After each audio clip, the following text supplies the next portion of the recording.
Gamertag Radio presents E3 coverage.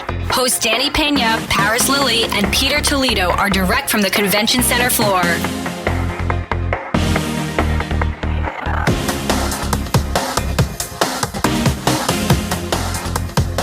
Hey everyone, this is Peter, Gamertag Radio, here at the Xbox Media Showcase for E3 2018.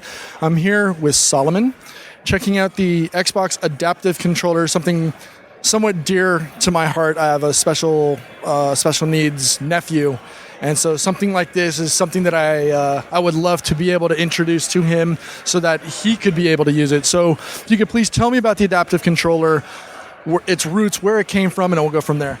Absolutely. So the Adaptive Controller started 3 years ago at a hackathon. So every summer, Microsoft has what we call 1 week, which is our big hack. And it's actually, it's in the Guinness Book of World Records as the largest hack in the world. Wow. Yeah. So this started back in 2015, and we partnered with a group called Warfighters Engaged, which is a nonprofit that helps returning veterans with disabilities game. And they came to us and they said, you know, we crack apart these controllers all the time. We build these custom rigs. We'd like something better. You know, we'd like to make something else. And Microsoft said, absolutely. So a passionate team of people joined up together at that hackathon in 2015, worked on it, came up with something, and then it went through the next couple of hackathons as well. And so 3 years later, after partnering with Warfighters Engaged, with Able Gamers, with Special Effect in the UK, with Craig Hospital in Denver, which specializes in spinal cord injury, and a number of other passionate team members like myself as a gamer with disability, we've come up with the Xbox Adaptive Controller. So it's been a huge passion project for Microsoft, a lot of people involved, a lot of people in love with the work we've done, and built in conjunction in a way that no hardware has ever been designed before with our community. So we worked with all those partners. We took a lot of partner feedback, a lot of input. So every design choice on that controller is the result of conversations and feedback and observations that we got from our community partners. So it really was designed in many ways with the gamers with disability community that we work with. So yeah, it's fantastic. So we're looking at the controller from here. You have the regular D-pad on the bottom left. You've got two, large buttons for use. I did notice when I was looking at it earlier, there is a row of inputs on the top. Can you explain what those are for? Absolutely. So the switches on the back, the ports on the back is what you're talking about. Those are our 3.5 millimeter standard jack size ports. And the reason we chose that is because that's the industry standard for adaptive switches. So we didn't want to create something that would require you to sort of buy a whole new set of accessories to go with it. We wanted it to just fit naturally into the ecosystem of technology that already existed in that world, to sort of serve as a great bridge between gaming and adaptive technology. So those ports are, each one of them are preset to a function on a standard controller. So your directional pad, your ABXY, your triggers, your bumpers, everything in there has been, as we say, externalized to a port.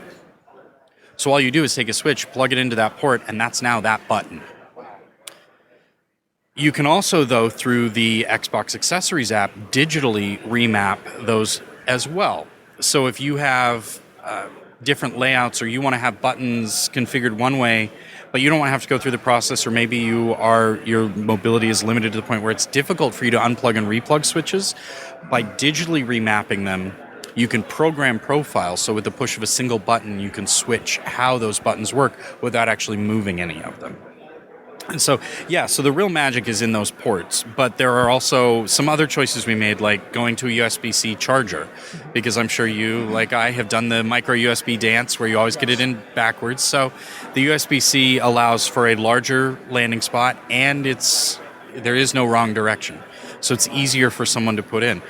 With those ports, there are actually grooves back there as well to make it easier either for the gamer or for a caretaker to get those switches into the right place, whether you can see the actual port or not. The angle of the device was designed to provide a more comfortable position when using with your feet or your hands.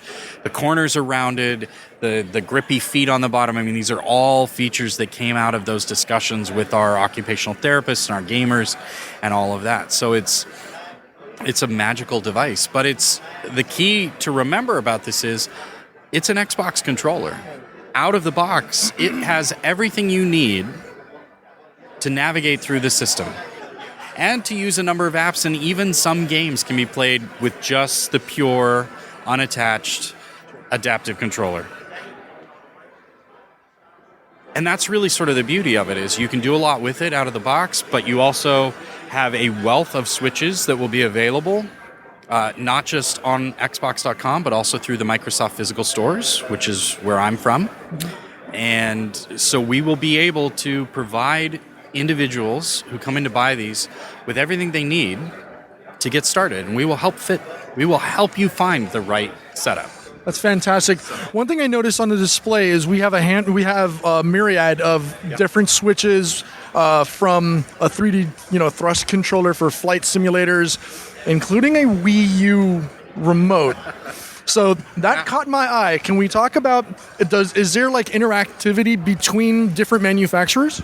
So that the Nunchuck is made by PDP, which is a company that, as I understand, made the same for Nintendo. Correct. Because it's just a USB device. And so they reskinned it for us, and because it uses it's a HID device, a human interface device. It uses the same protocols across both. We can just plug it right into our controller, and it works. So we can program those buttons that are on there, the thumbstick. That's actually how I play Forza now. It's what I call three-finger Forza. Wait, were you on the That was me. stage Yep. yesterday? That Okay. was me. Yep. All right. I saw that. That was the first thing I noticed when everybody came out. I noticed the adaptive controller right in front of you, and you had the nunchuck. And I was like, wait a minute. Because in that situation with Forza, you really only need a left and a right direction and a gas and a brake. And so that nunchuck provides that. So that's how I play Forza. I'll add in a foot pedal if I want, just for a little variety, but you can do it with just that one device.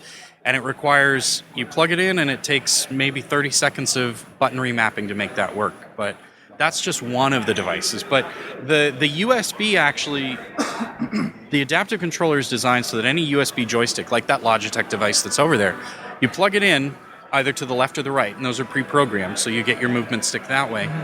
But it can also read up to 8 additional buttons on that device that can be programmed as well. So the Logitech has more than that.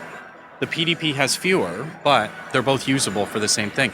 And there's actually a function in the adaptive controller, in the remapping, where you can create a shift function. So you can have a foot pedal or an elbow button that actually shifts. So if I were to play, say, Minecraft one-handed, I could be using that PDP controller, and initially that stick will be movement. So right and left movement, forward and back. But as soon as I say push on the foot pedal, that's the shift key, now that stick has changed to look. And those buttons have changed to something else as well. I haven't physically moved anything. I've just pushed the shift key, and now I have a whole other set of tools that's mapped to that same layout. That's fantastic. Lots of options. That's so cool. One last thing I noticed. So you can take basically almost any other controller connected to this and functionally remap it, or for any other system. Is this? So I guess the question is, like, for example, most families that are having to deal with a special needs or a challenged individual, money is tight because there's insurance issues. What is the cost of the adaptive controller? So the adaptive controller will cost $99.99 US. Pre-orders go live today. It will be available this fall. So compared to a lot of adaptive technologies, which can easily run into the tens of thousands, Right. and a lot of the custom controllers that have come before this, which were one-offs, not unreliable. I'm not wanting to suggest the people who've done that work have done amazing work. But if something goes wrong, you may not have someone to fall back on to fix it. Right. You now have that peace of mind with Microsoft. We were always going to have these. We're always going to support it. But the cost that was associated with that was in a lot of ways prohibitive for a lot of folks as well. Exactly. So the goal with this was to make the device itself affordable. The switches, we are going to have a wide variety of switches, from small buttons to big buttons to foot pedals to mouth sticks to proximity sensors or touch pads. These are all things that can be included. And they will range in price as well, depending on what our partners put in. A standard large button may cost $60, but when you're considering, $100 plus maybe a few hundred more if you're buying a lot of switches, as opposed to, potentially thousands of dollars from an earlier situation, it actually, from an adaptive technology standpoint, is quite affordable. And it falls in line really nicely between our special edition controllers and our elite controller. So there is not a limit on who can use this. It may be designed for people with limited mobility, but we've extended that out to use for anyone.